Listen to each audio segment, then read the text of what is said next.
Hi guys, welcome. Dan here from the Magic Junk Drawer. So I wanted to talk today about taking responsibility. And this can be a really huge topic. But I think that when it comes to the law of attraction, taking responsibility for where you are in your life and for what you want to cultivate in it, taking a look at placing blame on others and the victim mentality and that kind of stuff is a huge thing. And I think I was saying this weekend, I was talking to somebody and I was saying that when I was younger, I felt like I was much more of a Pisces, and that's my birth sign, Pisces, but I happen to have 3 planets in Aquarius, which kind of gives me much more of an Aquarian nature. And I feel like as I've grown up, I became more of an Aquarian. Like, I have a lot more Aquarian characteristics, and I've kind of grown a little bit away from the Pisces. But one characteristic about the Pisces is that they tend to make really great victims. And when I was younger, I had a lot of situations that happened growing up where I was the victim of the situation. And in most cases, in all cases, I allowed myself to be, because I could have put an end to it and I could have stopped forgiving people that didn't deserve my forgiveness. And I would no longer have been the victim in the situation. Like friends that constantly betrayed my trust, or people that just never held up their end of the bargain. And it's very easy, and especially when you're young, to say, well, this is your fault, you did this to me. Okay, maybe it is somebody else's fault. The dog's scratching something, sorry. Maybe somebody else did do something to you that was really crappy, but if you stick up for yourself and don't make yourself the victim of the situation, somehow try to flip it around and make yourself the victor, like you come out on top. Because when it's a shitty situation, like this story is funny. When I was a freshman in high school, I was kind of dating this guy. I didn't even like him, but everyone was like, oh, he's a nice guy, just go out with him. And I don't know, and maybe I hung out with him a couple of times. But it was just because he was interested in me, and he probably wasn't even that interested in me. It was, whatever. He was a couple of years older than me, and I worked at A&P with him, like when I first started working there. Or maybe he was working there. I wasn't even working there yet, because I was a freshman. I didn't start working there until I was going into my sophomore year of high school. So he was working there, but I wasn't. And I didn't even really like him, but I don't know, I guess it was like my first start to dating or whatever. And I had a friend of mine she was my best friend, and for some reason when we got into high school, I never felt this before, all of a sudden it was like she was competing with me. Like, she wanted all the attention from all of the guys. If I was interested in someone, she had to get his attention, he had to be interested in her. And the funny thing is that it always seemed to work out for her. I mean, this went on for a long time. So her and I used to share clothes, because we figured that was a real easy way to double our wardrobe. If we shared clothes, we weren't always going to be in the same thing. And I remember calling her one Sunday night and asking her to bring a specific outfit to school the next day so that I could wear it. And she said to me, do you want me to have so-and-so, this guy, bring it over because he's here now? And I was so livid. Why is he at your house? Why is somebody that I am seeing at your house? Oh, we're just friends. No, you don't have him over your house. Why wasn't he at my house? Because for some reason she had this competition with me, and it only happened when we got into high school. And she always, no matter what the situation was, beat me out. She was better than me. She was, more desirable than me. People liked her better. It was always her over me, always. And then, it wound up dividing up our friends, because some of our friends were like, like, you've been friends since you're in kindergarten. That's a really crappy way to treat somebody. And then other friends took her side and were like, well, you know, this guy doesn't like Danny anyway, so she's not, you know, who is she? Nobody. So, and it was really embarrassing. But anyway, so this happened on a Sunday night, and the next day I went to school, and I was so upset. I wasn't upset with him because I didn't even really like him at all. I was upset that he was at her house because I felt betrayed by her. And her and I had been such good friends since we were like in elementary school. So I'll never forget this. I had earth science, and we had taken a test on Friday, and we were getting the results back on Monday. So the teacher gave us this big spiel about how 2 people in the class cheated, and she knows that they cheated because she had like 3 earth science classes. So she had 3, like the tests were the same questions, but depending on which period you had the exam, you got either Form A, Form B, or Form C. So that if you took the test in 2nd period, you couldn't give the answers to the 5th period students, right? She was, you know, mixed them up. So she said she knew that 2 people cheated because the answers corresponded to a different test.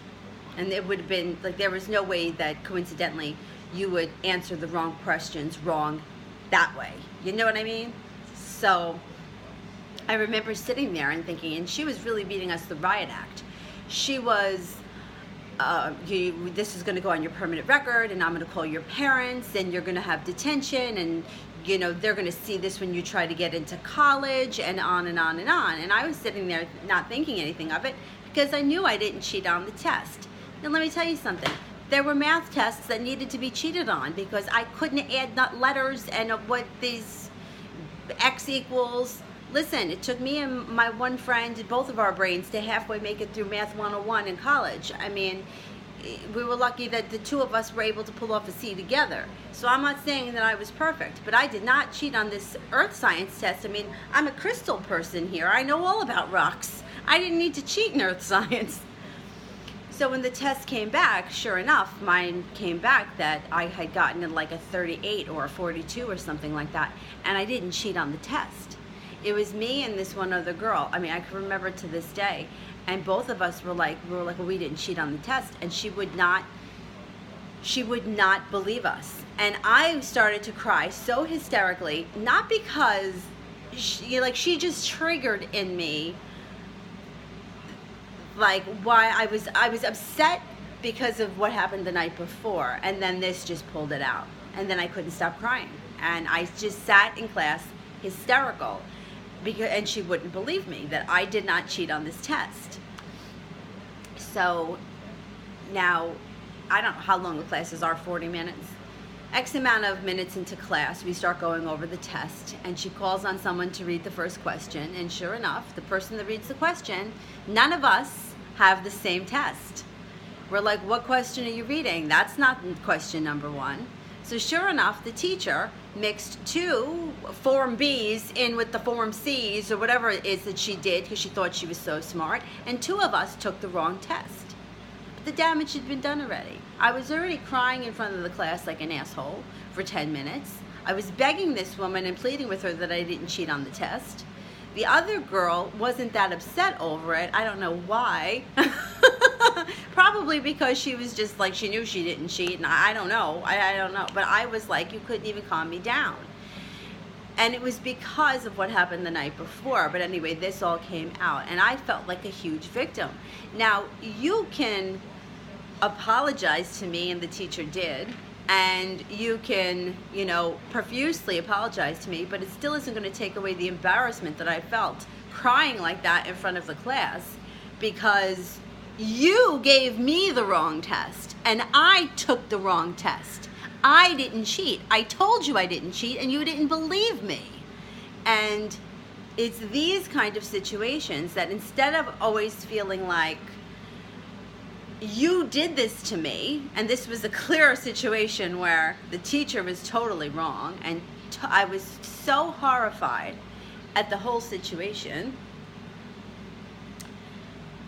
But instead of looking at it like I was the victim, to turn it around and, somehow learn how to not let these things upset you like that. I mean, of course, I was 14 years old or 15, and I wasn't lying, and I was being accused of lying.